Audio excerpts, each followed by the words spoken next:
Assalamualaikum warahmatullahi wabarakatuh. Waalaikumsalam Warahmatullahi warahmatullahi. wabarakatuh. Yang saya hormati Pak Erno dan Pak Ngatman. Mohon maaf, hari ini kita memang kita usahakan untuk berkesempatan ya Pak ya. Iya. Berkesempatan untuk bincang-bincang santai begitu.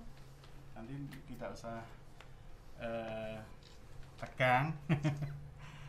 Santai saja karena bincang-bincang hari ini juga membahas sesuatu yang ringan saja. Temanya hari ini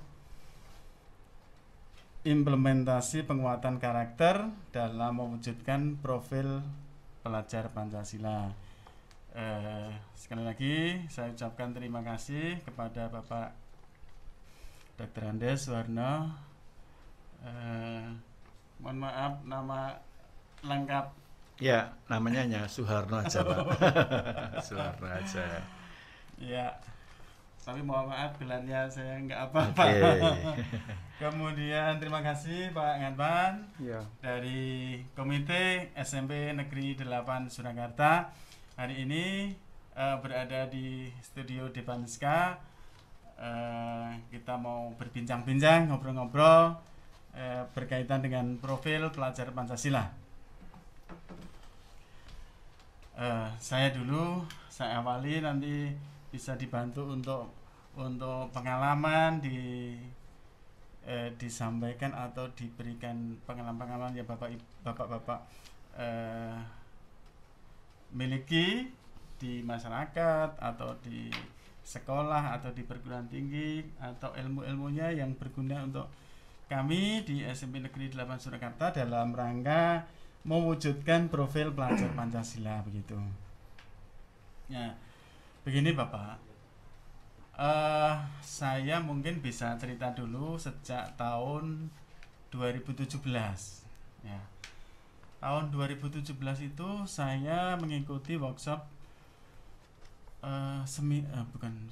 workshop tentang penguatan pendidikan karakter. Iya. Kalau tidak salah waktu itu saya mengikuti di Hotel The Sunan Surakarta. Pesertanya dari Jawa Tengah dan Jogja. Ini kegiatan yang mengadakan dari kementerian begitu. Kemudian di tahun 2017 setelah mengikuti kegiatan itu, kami ditunjuk sebagai fasilitator daerah. Daerah ini berarti tingkatannya adalah kabupaten atau kota begitu. Kemudian tugas kami untuk mengimbaskan penguatan pendidikan karakter kepada sekolah-sekolah yang ada di Surakarta. Nah, waktu itu saya melaksanakan di tahun 2018 bertempat di SMP Negeri 8 Surakarta. Pak Ngatman kemarin juga melihat ya Pak ya, Iya. Mengikuti kegiatan itu dan pesertanya sebanyak 23 kepala sekolah Iya. negeri dan swasta, ditambah dengan 2 pengawas begitu. Nah, setelah pengimbasan itu selesai, harapannya, goalnya adalah bahwa penguatan pendidikan karakter di Surakarta ini bisa diimplementasikan di sekolah masing-masing. Waktu itu kita kenal dengan 5 karakter utama yang diimplementasikan di sekolah berbasis kelas pada saat pembelajaran. Kemudian berbasis budaya sekolah, di lingkup sekolah itu kebiasaan-kebiasaan yang baik di sekolah seperti apa, ini berbasis budaya sekolah namanya. Kemudian juga berbasis masyarakat, bahwa sekolah harus perlu juga bekerja sama dengan pihak lain, apakah itu lembaga resmi pemerintahan atau bahkan perusahaan, tokoh-tokoh masyarakat, tokoh budaya, tokoh apapun, tokoh agama dan sebagainya. Ini semuanya sudah kita lakukan dalam rangka untuk menguatkan karakter kepada anak-anak gitu. Berikutnya tahun 2019 saya mengikuti kemarin di Bogor, di Jakarta begitu, saya mengikuti review buku atau modul tentang penguatan pendidikan karakter, kemudian diintegrasikan dengan SPAB namanya, SPAB, Satuan Pendidikan Aman Bencana. Karena Indonesia banyak sekali terjadi bencana, apakah itu banjir, gempa bumi, tanah longsor dan sebagainya. Nah, ini untuk membiasakan supaya sekolah-sekolah itu siap dengan situasi yang demikian. Dan apabila terjadi demikian, maka apa yang harus kita lakukan? Hal itu sudah kami imbaskan, termasuk bagi saya mendapatkan kesempatan untuk mengimbaskan itu ke berbagai daerah di Indonesia. Nah, dari kementerian tentu saja ini diimbaskan ke seluruh Indonesia, tapi saya sendiri berkesempatan hanya beberapa daerah. Karena waktu itu tahun 2019 alhamdulillah saya berkesempatan untuk pergi haji, sehingga waktunya terbatas.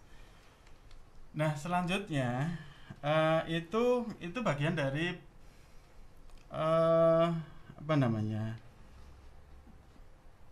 jangka menengahnya dari kementerian untuk di tahun 2015 sampai 2019 ya, 5 tahun, 15, 16, 17, 19, 20. Tapi kalau 15, 16, 17, 18, 19, jadi sampai tahun 2019. Berakhir sampai tahun 2019 itu tentang PPK, penguatan pendidikan karakter. Nah, selanjutnya 5 tahun berikutnya, dimulai dari tahun 2020, kementerian membentuk bukan PPK namanya Pak, sekarang kita kenal dengan PUS-PK, Pusat Penguatan Karakter, begitu. Nah, di Pusat Penguatan Karakter mungkin sudah berkembang lagi. Kalau dulu pada anak-anak khusus, anak-anak sekolah saja, tapi kalau sekarang konsepnya berkembang dari TK, TK sampai mahasiswa sampai pada kita semua sebenarnya, yang kita sebut dengan belajar sepanjang hayat ya Pak ya. Ya itu. Ketika belajar. Nanti akan saya tanyakan beberapa hal Pak, tapi ini saya dahului dulu. Nah, terbentuknya Pusat Penguatan Karakter, tentu pemerintah dalam hal ini adalah kementerian berkepentingan untuk bisa diimplementasikan karakter-karakter yang diharapkan itu di sekolah-sekolah. Ini terutama kita mohon maaf sementara bicara di sekolah begitu. Ini khususnya lagi di SMP Negeri 8 Surakarta. Untuk itu Pusat Penguatan Karakter ingin membentuk yang kita sebut dengan profil pelajar Pancasila. Nah, apa itu profilnya? Ada 6 yang mungkin bisa saya sebutkan, antara lain supaya anak-anak kita itu menjadi orang yang beriman, bertakwa kepada Tuhan Yang Maha Esa, dan berakhlak mulia. Kemudian yang kedua, berkebinekaan global, yang berikutnya adalah bergotong royong, ada juga kreatif, bernalar kritis, dan mandiri. Nah ini barangkali nanti akan bisa dibantu untuk uraiannya seperti apa kira-kira kalau beriman bertakwa pada Tuhan Yang Maha Esa dan berakhlak mulia ini. Mungkin nanti bisa dijelaskan beliau berdua sebagai narasumber kita hari ini, khususnya di SMP Negeri 8 Surakarta ini. Komentar Bapak bagaimana ini? Sudah diimplementasikan apa belum? Sudah nampak apa belum kebiasaan-kebiasaan yang ada di SMP Negeri 8 Surakarta ini? Mohon Pak Ngatan dulu nih, di sebelah kanan saya. Monggo Pak, ini sudah banyak tahu kira-kira nih budaya di SMP Negeri 8 Surakarta. Dalam hal ini adalah siswa kita terlihat yang berbagai macam keyakinan dan keimanannya. Ada yang Islam, Kristen, Katolik. Kalau Buddha Hindu kebetulan belum, tidak ada. Ini ada 3 itu Pak. Ini seperti apa Pak menurut panjenengan? Sudah atau belum atau bagaimana ini? Mohon pendapat Bapak. Ya, terima kasih. Untuk budaya sekolah bisa didekatkan Pak biar jelas sesuai dengan pengamatan kami selaku komite sekolah, memang benar beragam antara anak satu dengan yang lainnya. Ada yang beragama Kristen, Katolik, Islam, dulu ada yang Buddha. Alhamdulillah di SMP 8 untuk beriman, bertakwa, dan berakhlak mulia semuanya sudah kelihatan berjalan sesuai dengan harapan kita. Sebagai contoh, untuk beriman, pelajar Pancasila adalah siswa yang sudah memahami ajaran agama dan kepercayaan serta menerapkan pemahamannya dalam kehidupan sehari-hari. Bentuk kegiatannya seperti apa Pak? Ya, kalau di sekolah ini suatu misa antara kepercayaan siswa yang satu dengan yang lain, ini toleransinya sangat tinggi, saling menghargai, saling menghormati. Misalnya pada saat-saat anak-anak yang beragama Islam itu ada kegiatan sholat duha, ada kegiatan jamaah sholat duhur, ada kegiatan yang lain. Itu alhamdulillah yang beragama Kristen dan Katolik itu toleransinya luar biasa. Iya, saudara-saudara, jadi di SMP Negeri 8 ini mulai pagi, belum mulai pelajaran sampai nanti pulang sekolah, ini ada kegiatan-kegiatan pembiasaan di sekolah yang berkaitan dengan profil pelajar Pancasila yang dalam hal ini adalah beriman dan bertakwa kepada Tuhan Yang Maha Esa dan berakhlak mulia. Jadi kita pagi yang Islam itu tadarus ya, tadarus dengan 15 atau 20 menit itu. Kemudian yang Kristen, Katolik juga ada tempat sendiri, pendalaman kitab, semuanya diberikan kesempatan, tidak membeda-bedakan. Ini diberikan porsi masing-masing. Setelah itu ada lagi Pak, yang namanya literasi. Literasi. Iya. Okay. Dari kegiatan itu dilanjutkan literasi, terus kelihatannya diadakan satu doa bersama dan seterusnya. Iya. Doa bersama, dan yang Muslim kan ada kewajiban itu setiap hari 5 kali, tetapi dalam hal ini pada saat kita berada di sekolah kan ada melewati waktu duhur dan waktu asar. Itu juga sholat berjamaah duhur dan berjamaah sholat asar. Demikian ya Pak ya. Iya. Ini yang kita lakukan di SMP Negeri 8 Surakarta. Begini Pak. Ya. Selanjutnya tentang berkebinekaan global ini mohon mungkin apa ya, ada semacam informasi tentang berkebinekaan global ini, mohon disampaikan oleh Bapak dosen kita. Iya. Terima kasih Pak Triat, kesempatannya pagi ini sangat membahagiakan bagi saya ya. Saya juga alumni dari SMP 8. Oh ya, ini ternyata alumni di SMP Negeri 8. Ya. Sekedar tahu saja, mungkin pemirsa, tahun berapa Pak? Saya angkatan 7980 ya. Bahkan tidak hanya saya ya, kakak saya, adik saya, anak saya, Serumah ya Pak ya? istri saya juga semua SMP 8. Ya, maka saya sangat bahagia bisa kembali ke SMP 8, menjumpai sekarang gedungnya sangat megah sekali. Kemudian yang luar biasa adalah tentang semangat menanamkan tentang jiwa Pancasila kepada seluruh komponen ya, mulai dari siswanya, gurunya, kemudian karyawannya. Jadi ini saya sangat appreciate kepada SMP Negeri 8. Ya, terima kasih. Kaitan dengan masalah-masalah penguatan tentang karakter yang berkepribadian Pancasila ini memang harus segera kita tanamkan, tidak hanya sekedar formalitas ya Pak ya, namun betul-betul menjadi internalisasi. Sebab saat ini jadi satu tantangan kita di era global tadi yang semakin terbuka, namun juga ada kontradiksi. Ya, semakin orang semakin maju terbuka, namun juga orang terkadang ingin kembali kepada masing-masing identitasnya.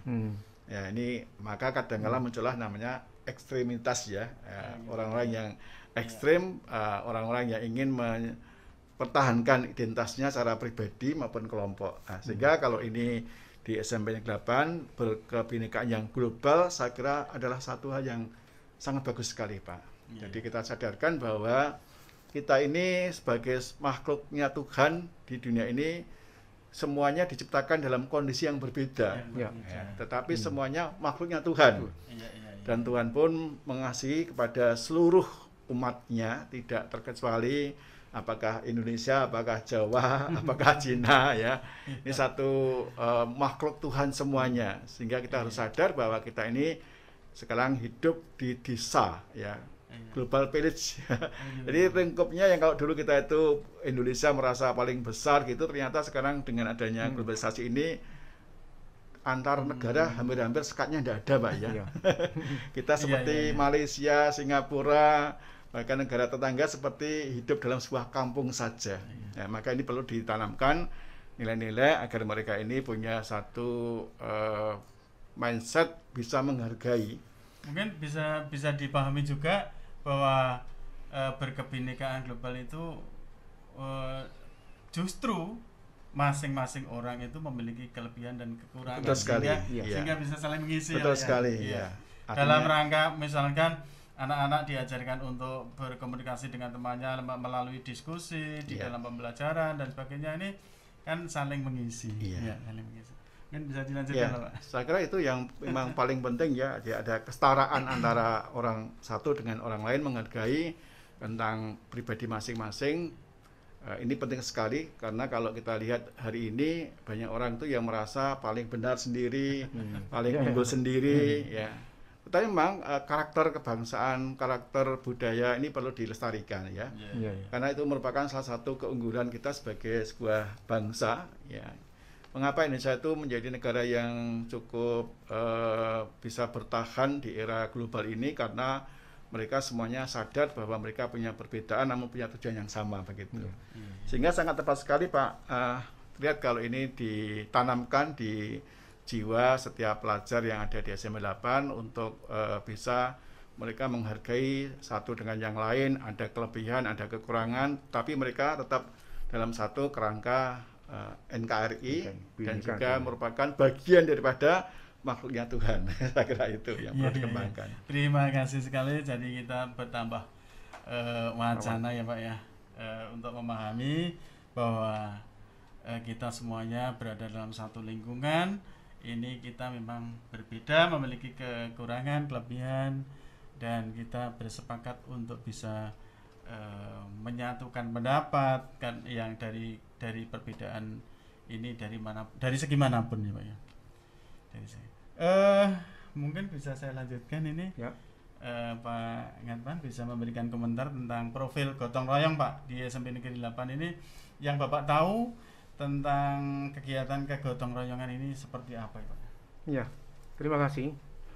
Alhamdulillah sesuai dengan pengamatan kami selaku komite sekolah, yang namanya gotong royong di warga sekolah luar biasa.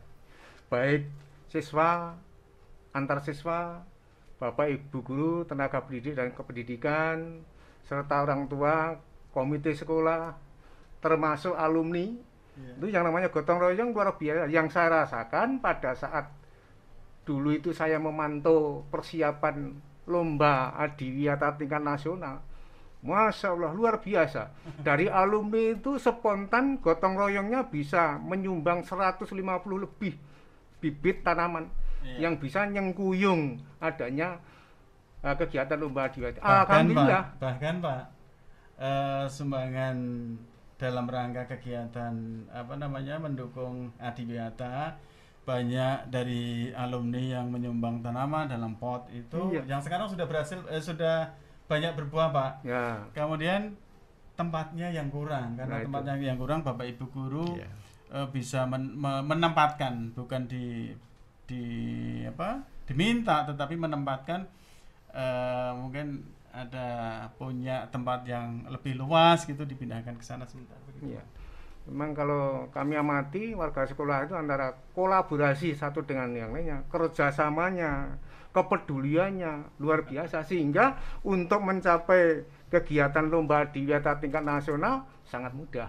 Ini dari alumni ini Pak dosen ini juga dari alumni. Iya, alhamdulillah. Termasuk loh Pak ya. Itu mungkin dari anak-anak Pak. Ya. Dari anak-anak kegotong royongan dalam kehidupan sehari-hari di sekolah bagaimana? Untuk siswa, gotong royong dalam kehidupan sehari-hari itu kalau sesuai dengan pengamatan saya itu memang perlu diberikan suatu waktu yang luar biasa. Antara kelas 1, 7, kelas 8, kelas 9 dalam hal gotong royong. Mungkin yang saya tambahkan begini Bapak, yang Rifat ini sekarang kelas berapa ya? 9. Kelas 9. Anak ini Pak mengalami kecelakaan, kemudian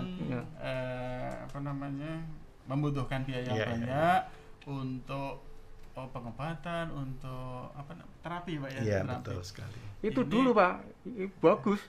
Ini yang akan saya sampaikan, dulu itu ada yang perempuan ya itu. Ini pecah di gergaji itu gotong royong dari antar siswa, biayanya dan sebagainya luar biasa itu. Alhamdulillah dua-duanya setiap sholat, kegiatan ibadah itu baik Kristen Katolik, Islam kok alhamdulillah bisa sehat Pak. Bisa sehat itu. Ini berarti kegotong royongan antar teman muncul di situ ya Pak ya? Terlihat di situ. Seperti yang saya katakan tadi, Rifat ini sekarang anaknya sangat-sangat termotivasi.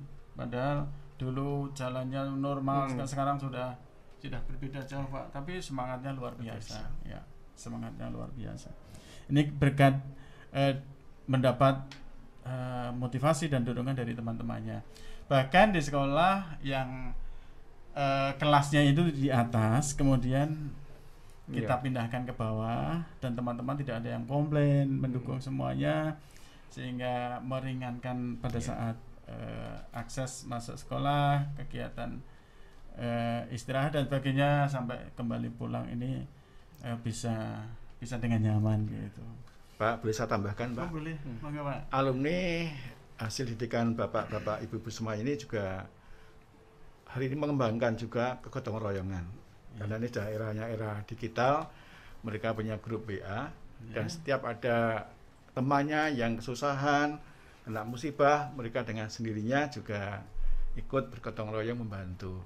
Misalnya hari ini Pak ya, ada salah satu suaminya dari teman saya itu meninggal dunia, ya dengan serta mereka bisa ikut takziah, kemudian membantu keluarga yang berduka cita.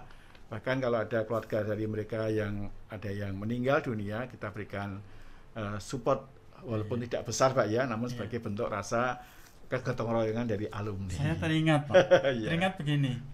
Jadi hasil dari proses pembelajaran itu tidak hanya 1 tahun, 2 tahun, 5 tahun, tapi puluhan tahun yang akan datang. Ini akan kita lihat hasilnya, seperti yang Bapak ceritakan tadi. Jadi karakter kegotong royongan ini muncul, terus kita pupuk ya Pak ya, dipupuk, dan bahkan sampai sudah menjadi umur sekian. Iya. Sudah Ini jadi masih kakek-kakek sekarang ini. Iya. Karena katanya kemarin itu juga sudah terjadi suatu kegiatan yang rutinitas yang ada katanya dengan gotong royong peduli kasih.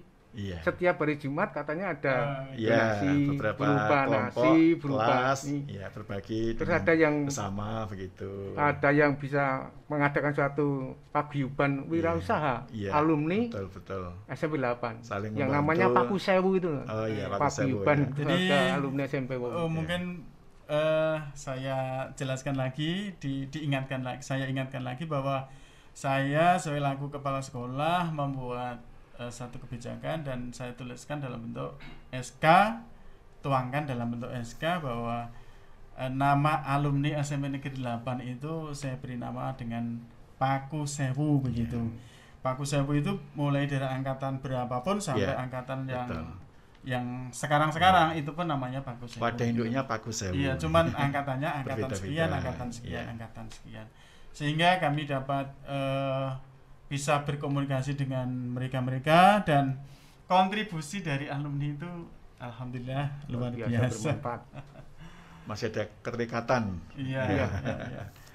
Ini profil pelajar Pancasila yang berikutnya Pak, kreatif. Nah, ini yang kita butuhkan, orang kreatif ini menurut saya menjadi kreatif atau inovatif itu menjadi orang yang bisa fight atau mengakibatkan kita itu bisa bertahan hidup atau bisa mengembangkan diri sehingga kita tetap eksis gitu. Iya, Mungkin betul pendapat sekali. Bapak bagaimana ini?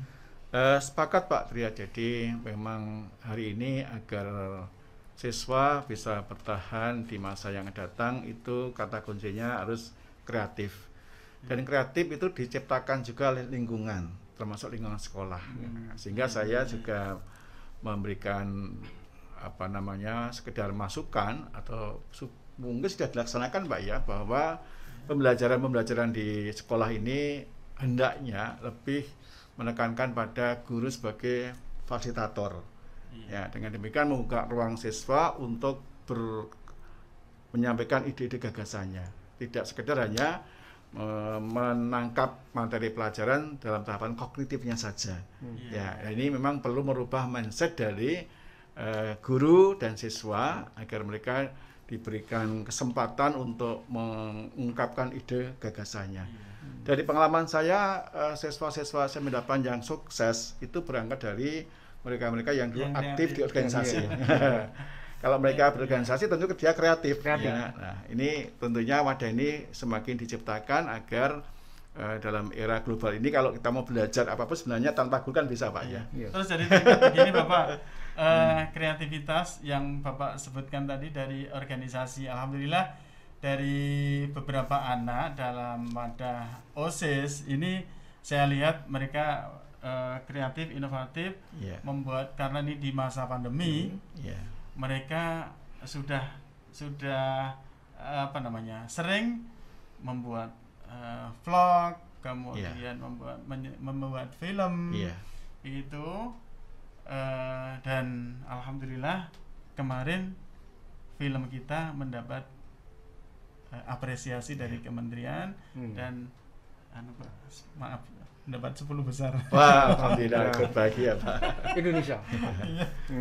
Walaupun nggak seberapa tapi hadiahnya ada, apresiasi itu ada dari kementerian dan sudah kita terima. Saya mengucapkan terima kasih pada anak-anak yang punya kreativitas seperti itu, dan tidak hanya anak saja Pak, tapi dari guru. Betul sekali. Di SMP Negeri 8 Surakarta ini ada tim IT juga, karena di masa pandemi sekarang pembelajaran harus daring ini Pak. Ini menyebabkan guru-guru kita harus punya kreativitas dan inovasi seperti apa untuk mewadahi atau melaksanakan pembelajaran yang kebetulan bersamaan dengan pandemi seperti ini. Ini tentang kreatif, mungkin ada tambahan Pak Edman tentang kreativitas anak. Kreativitas anak pada musim pandemi memang tidak sepadan, atau kalau ambilkan suatu contoh dengan tahun-tahun sebelumnya memang luar biasa senjangannya. Kalau dulu itu yang namanya kreatif anak untuk membuat pupuk kompos, untuk membuat yang namanya hidroponik, yang membuat itu aquaponik, serta sekarang ini di bawah pohon itu sudah banyak tempat duduk untuk melakukan kegiatan-kegiatan di mana biar teman-teman yang lain ikut kreatif juga. Termasuk ada di situ ada apa itu dream ember, dikasih air, dikasih nutrisi, ada ikannya, terus ada sayur-sayuran ya. Anggung itu alhamdulillah kreativitas dari siswa juga. Ini juga bagian dari sekolah, sebagai sekolah Adiwiyanta di SMP Negeri 8 Surakarta.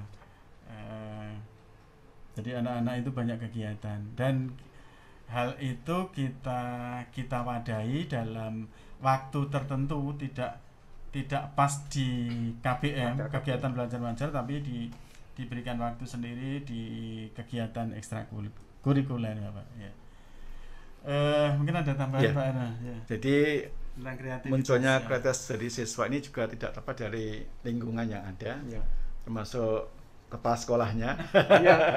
guru-gurunya, ini penting sekali. Maka memunculkan suasana siswa berani berpendapat, menyampaikan ide itu saya kira perlu sekali Bapak. Karena praktek di lapangan ya, saya alhamdulillah seringkali diminta sebagai tim asesor kalau ada rekrutmen direktur BPR misalnya ataupun direktur perusahaan-perusahaan daerah, itu ternyata keberhasilan mereka itu lebih banyak ditentukan oleh kemampuan soft skill-nya, utamanya kemampuan berkomunikasi, public speaking itu penting sekali. Nah, maka saya sangat mendukung bahwa di SMP 8 ini nuansa-nuansa itu diberikan pada siswa.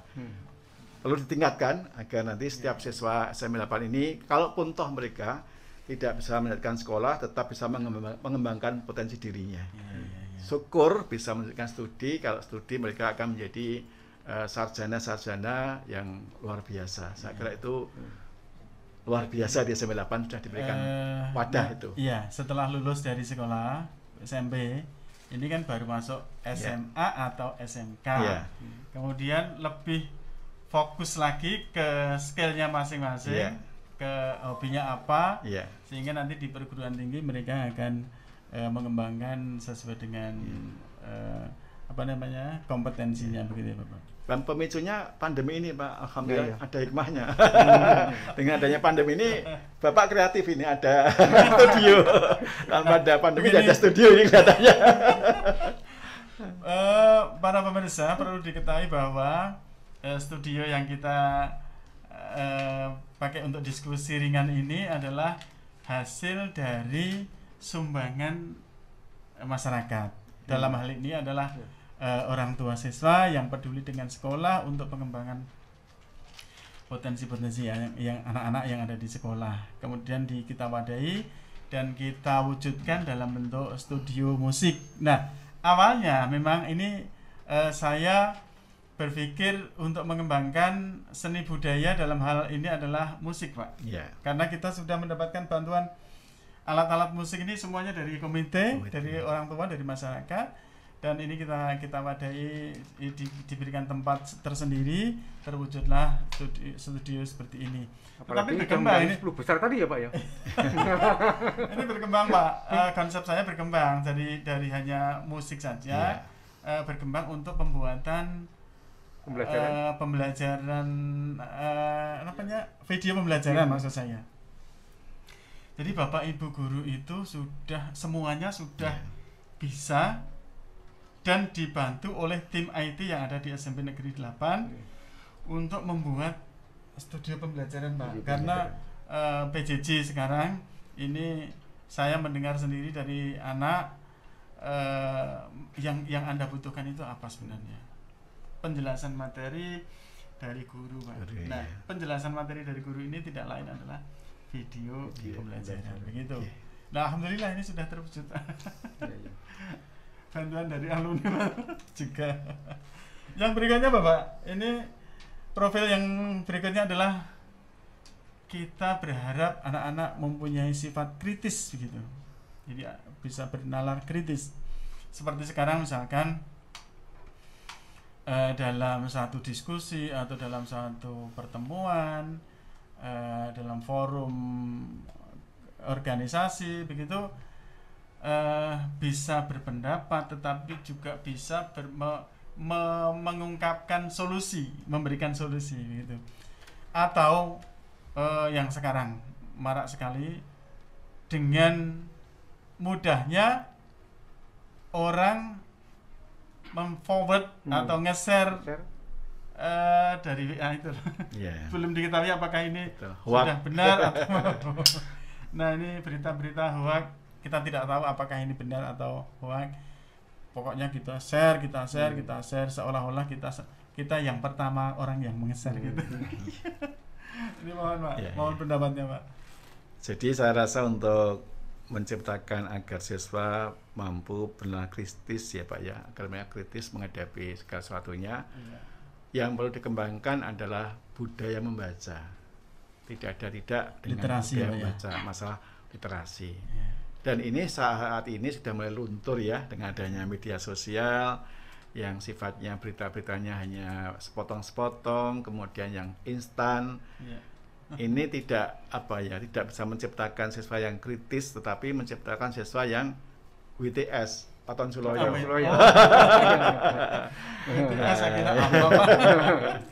Nah, maka ini perlu dibudayakan kembali di SMP ini, budaya membaca yang tadi Pak Ngatman juga menyampaikan ada kegiatan membaca Pak ya. Itu saya kira bagus sekali, dan buku-buku yang bermutu bisa menciptakan seorang siswa itu merubah mindsetnya. Contoh misalnya saya pribadi waktu masih kecil SD sampai itu katanya pemalu Pak ya. Sekarang malu-maluin. Kenapa? Saya berubah total karena saya membaca buku-buku tentang motivasi, sehingga saya menjadi pribadi yang kemudian bisa mengembangkan potensi-potensi yang lainnya. Nah, mungkin diberikan komentar Pak, kan baru saja saya tadi dalam perjalanan saya mendengar begini, literasi digital Pak. Ini bagaimana Pak literasi digital? Ya, saya kira kalau saya pribadi Pak ya, membaca buku dengan menggunakan media digital itu agak berbeda. Rohnya hilang Pak. Betul, rohnya hilang. Kita hanya tahu saja, namun roh yang ada dalamnya itu ada yang kurang bagi saya. Contoh misalnya tadi pagi saya habis sholat subuh hanya membaca satu bab Pak ya, satu bab dalam sebuah buku. Itu betul-betul tertanam mendalam begitu. Tetapi ketika saya mengaksesnya lewat media YouTube misalnya, ya hanya dapat informasi. Tetapi rohnya itu hilang gitu. Nah, maka untuk agar mereka bisa berpikir yang kritis, mau tidak mau memang ini budaya membaca perlu disuntikkan kembali kepada mereka. Nah, kalau medianya misalnya dengan menggunakan PDF, monggo ya. Tapi bagi seusia saya ini kok berbeda, karena mungkin kalau membaca lewat HP gampang lelah ya Pak ya. Tapi bagi anak sekarang kan tidak masalah itu. Tapi intinya budaya membaca tetap harus dikembangkan. Membaca sebanyak-banyaknya agar ketika mereka menanggapi satu situasi tidak hanya ikut-ikutan, tidak hanya sekedar asal bicara, tapi mereka punya dasar-dasar argumen yang didasarkan pada referensi yang dia baca begitu. Yang terakhir Pak, ini profil pelajar Pancasila tadi, beriman, bertakwa kepada Tuhan Yang Maha Esa, kemudian berakhlak mulia, itu yang pertama. Kedua, berkebinekaan global tadi sudah kita diskusikan. Gotong royong, kreatif, bernalar kritis, ini yang mandiri Pak. Ini ya. Mandiri mungkin bisa diberikan komentar Pak. Kemandirian. Terima kasih Bapak Ibu pemirsa yang kami hormati. Alhamdulillah untuk pengamatan kami selaku pengurus komite di SMP 8 ini, siswa untuk kemandirian, siswa sudah mampu dan mempunyai suatu kesadaran diri dari situasi yang dihadapi. Pelajar yang mandiri itu yaitu pelajar yang bertanggung jawab atas proses dan hasil belajar itu sendiri. Jadi kemandirian, apalagi kalau kita lihat keadaan pandemi COVID-19 ini yang sudah tahun Iya. kedua ya Pak ya. Iya, betul. Ini kalau tidak ada kemandirian peserta didik, semuanya tidak akan terwujud. Dan Iya. alhamdulillah Malah ini atas Pak. Jadi mungkin tugas-tugas dari guru dari sekolah, orang tua yang mengerjakan atau yang semacam ini berarti kurang dari sifat mandiri ya Pak. jelas itu Pak. Tapi ya apa boleh buat, yang namanya orang tua sekarang itu kalau ditanya materi pelajaran sesuai dengan tugas dari sekolah itu jauh apabila dibandingkan dengan tahun-tahun yang namanya matematika, orang tua sekarang tanya sudah mampu untuk menjawab itu. Jadi kembali kepada kemandirian siswa mestinya. Tapi bukan berarti begini Bapak, kalau dalam angan-angan saya, kalau memiliki sifat kemandirian itu bukan berarti anak harus bisa mengerjakan sendiri sampai bisa selesai, itu tidak butuh orang lain, itu bukan begitu ya Pak ya. Tetap anak itu berusaha bagaimana caranya tugas itu bisa diselesaikan dengan tanggung jawab. Mungkin bisa dengan bantuan orang tuanya, bantuan tetangga, neneknya Pak. Mbah YouTube. Justru Mbah Google. Begitu. Itu saya itu ya gitu. Tanya ini. Lah kalau ditulis terlalu lama tuh Pak, itu dimodif. HP-nya tinggal klik. Apa yang maksud kreatif, inovatif. Jawaban sudah langsung. Wah ini Bagaimana, Pak, ini, Pak? Apakah ini termasuk mandiri Pak coba? Kemandirian itu saya rasa untuk zaman saat ini memang perlu diperjuangkan ya Pak. Kenapa? Kalau zaman dulu saya tuh hidup dalam kondisi serba kekurangan. Otomatis mau tidak memandiri. Kita dulu sekolah pakai sepeda ontel Pak ya. Makan seadanya dan sebagainya. Hari ini kadangkala orang tua ulas tanpa alis gitu Pak ya. Maunya kasihan pada anaknya namun juga menyebuskan. Maka kemandirian itu bisa diawali dari hal yang kecil untuk memberikan tanggung jawab pada anak.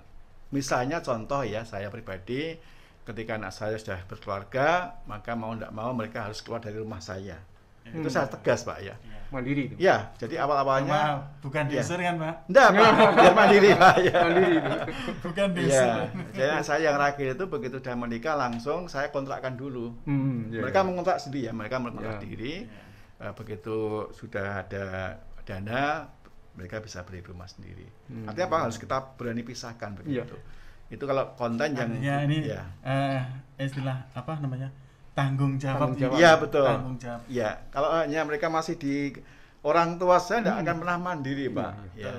Nah tentunya hal ini bisa diberikan apa namanya tugas-tugas yang sifatnya nampak sepele, kecil, tetapi memberikan edukasi agar mereka mandiri. Tapi benar kan Pak, apa yang saya sampaikan tadi, bahwa mandiri itu bukan berarti sampai selesai. Oh tidak, ya, Pak. Sampai stres ya bahkan. Ya. Tapi dengan usaha bagaimana untuk menyelesaikan tanggung jawabnya. Ya, salah satunya adalah bagaimana ketika mendapatkan tugas mereka punya kemandirian dengan cara yaitu mereka minta bantuan kepada siapa ya, orang yang bisa saya harus hubungi misalnya, dengan bapak, dengan ibu atau dengan orang lain begitu. Ini karakter-karakter yang sudah kita diskusikan tadi, mudah-mudahan bisa kita mengerti bersama dan bisa kita implementasikan khususnya di SMP Negeri 8 Surakarta. Ini tentang Pak, kita lanjut mungkin ke yang namanya orang belajar ini kan tidak ada habisnya ya Bapak ya. Tidak ada batas waktu. Maka pelajar Pancasila ini memiliki konsep pelajar sepanjang hayat Pak. Ya. Ini mungkin ada komentar dari Bapak. Ya, saya sepakat Pak ya, bahwa kita ini harus belajar dan belajar tanpa mengenal usia, tanpa mengenal waktu. Sebagaimana ini juga merupakan perwujudan dari nilai-nilai keagamaan. Saya kira dalam semua agama diajarkan bahwa kita itu harus belajar sejak lahir sampai nanti kita mau masuk kubur pun terus belajar. Apalagi era betul globalisasi, era revolusi industri yang keempat ini, tanpa kita belajar maka kita akan tertinggal. Sehingga memang semangat belajar itu harus dikembangkan. Dan media belajar sekarang ini sangat mudah sekali. Kalau dulu saya ingin belajar harus beli buku, ya. Toko buku pun terbatas ya Pak. Sekarang medianya belajar luar biasa. Kita dengan hanya membuka HP saja bisa belajar lewat YouTube, lewat media sosial, lewat web dan sebagainya. Sehingga saya rasa tidak ada alasan tidak belajar. Maka bagaimana agar kita semuanya yang ada di SMP 8 ini bisa memberikan satu motivasi kepada siswa untuk mereka itu punya semangat belajar yang tiada padam gitu. Nah, tentunya harus diawali dari kita ini.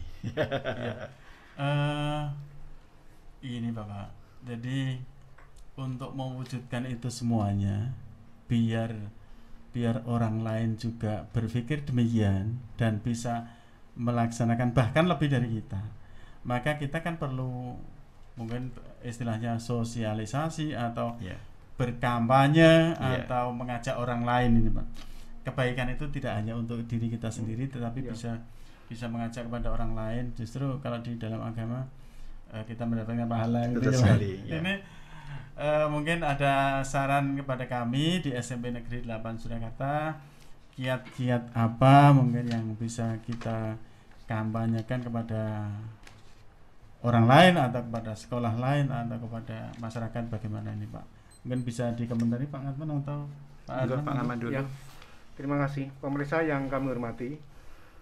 Untuk kiat-kiat kami dari pihak sekolah untuk menyikapi penguatan karakter bagi siswa, apalagi untuk menyongsong era globalisasi. Ya, suaranya jelas Pak, ayo. Apalagi naiknya. Mohon maaf. Apalagi apabila kita naikkan menghadapi tahun 2045 yang akan datang. Itu memang kendalanya yang luar biasa. Maka perlu adanya suatu kampanye-kampanye atau trik-trik caranya bagaimana supaya semua kegiatan penguatan karakter bagi siswa ini bisa terlaksana dengan sebaik-baiknya sesuai dengan rencana dan tujuan sekolah. Bisa terjadi membentuk suatu duta-duta, bisa terjadi ada duta wisata, ada duta adiwiyata, ada duta sekolah sehat, ada duta pelajar Pancasila, sehingga duta-duta yang kita harapkan itu nanti bisa menyampaikan untuk penguatan karakter pada keluarga besar. Di SMP Negeri 8 Surakarta juga sudah ada duta adiwiyata begitu ya Pak ya? Iya, memang yang ini berkaitan dengan profil pelajar Pancasila, ini berarti ada duta untuk perlu Bapak itu, perlu gitu. ya.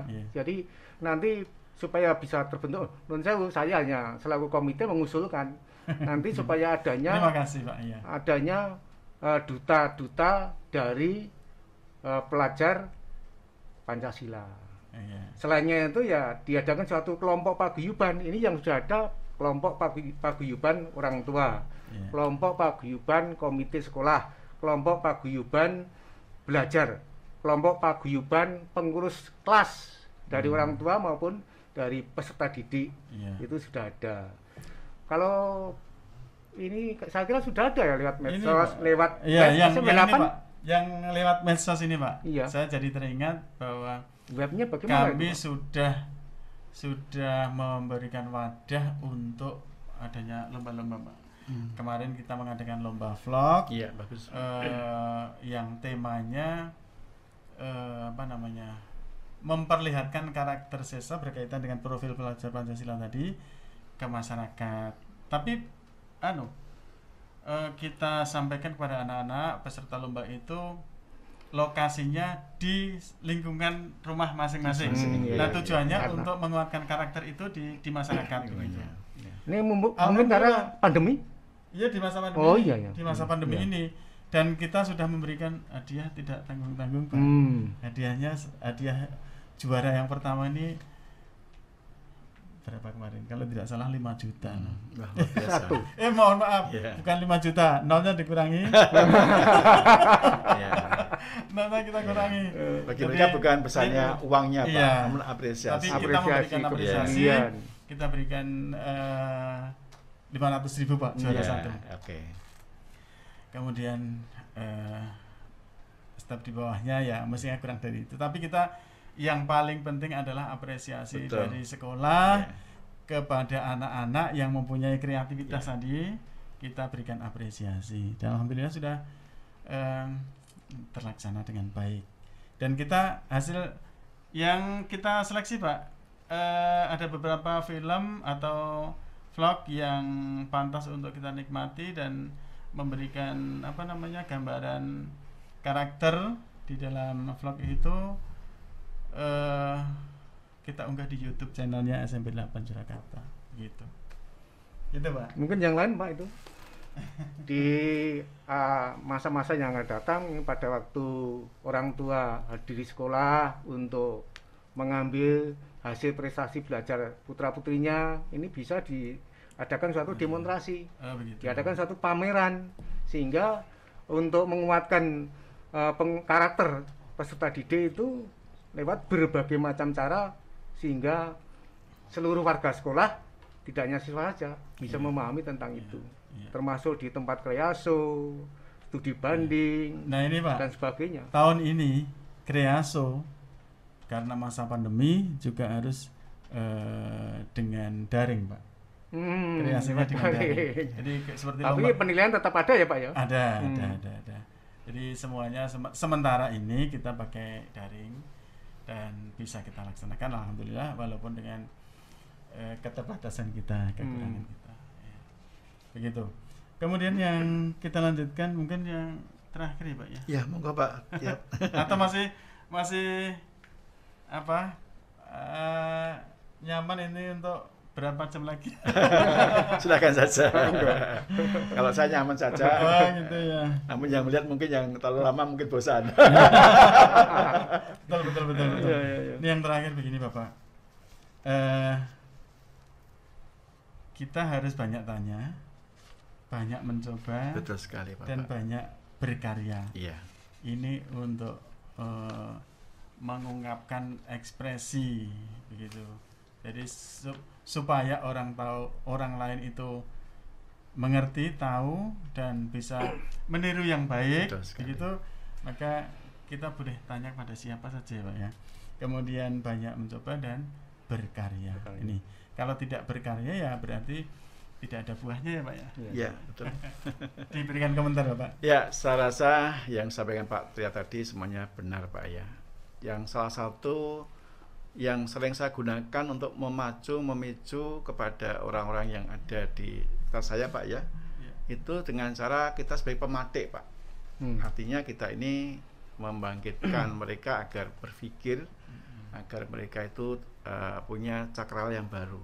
Misalnya apa? Ketika di dalam tadi ya membangkitkan minat belajar, maka saya hanya melantarkan saja sebuah cerita. Anda kenal tidak dengan Jack Ma, dengan Bill Gates? Oh tahu Pak. Oh, apa saja yang Anda tentang Jack Ma? Oh, bla bla bla, dia akan cerita. Anda tahu tidak rahasia kesuksesan seorang Bill Gates, seorang Jack Ma? Anda tahu tidak kira-kira? Nah, mereka biar menyampaikan dulu gagasannya. Terakhir kita katakan bahwa semua orang yang sukses, termasuk Bill Gates, Jack Ma, itu karena berangkat dari membaca sebuah buku. Dan buku-buku yang dibaca oleh Bill Gates, Jack Ma, 3 di antara yang ini yang dibaca. Kalau Anda ingin sukses, silahkan Anda baca. Itu salah satu kiat saya untuk membangkitkan minat belajar agar mereka selalu mau membaca dan membaca. Itu salah satu saja Pak, salah satu kiat yang simple, yang barangkali memang hari ini kita harus banyak memberikan pematik saja sebagai fasilitator ya Pak. Bahkan di era hari ini juga di perusahaan menggunakan metode perintah langsung sudah mulai banyak berkurang karena seluruh karyawan kebanyakan orang milenial, maka sekarang dikembangkan dengan metode coaching. Ya, coaching itu juga lebih banyak mendengarkan daripada kita menyampaikan sesuatu. Itu saja Pak tambahan kami Pak. Terima kasih dan luar biasa hari ini kita mendapatkan. Kalau saya boleh masih ada tambahan? Boleh bertanya Bapak, penjenengan selaku dosen, ini ada jika ada siswa yang banyak tanya, termasuk siswa yang cerdas, itu fakta atau mitos itu? Maaf, mahasiswa Pak. Mahasiswa. Karena dosen. Oh iya. Ini yang ada masalah di sekolah ini. Iya. Itu gurunya menerangkan belum selesai, tunjuk jari bertanya. Nah, permasalahan di sini jika ada anak yang sering bertanya itu termasuk cerdas, mitos atau fakta Pak? Saya kira kalau mereka bertanya ya, itu salah satu indikator bahwa mereka juga ada kecerdasan di dalamnya. Hanya terkadang mereka karena masih muda barangkali Ada juga ya yang punya apa tendensi negatif, misalnya ingin ngetes gurunya. Ngetes gurunya, iya. Misalnya hanya Kalau di pertama, tingkat SMP, Ya, SD, kira-kira untuk ngetes guru itu sampai enggak Pak kira-kira? saya kira tidak sampai, saya kira Pak.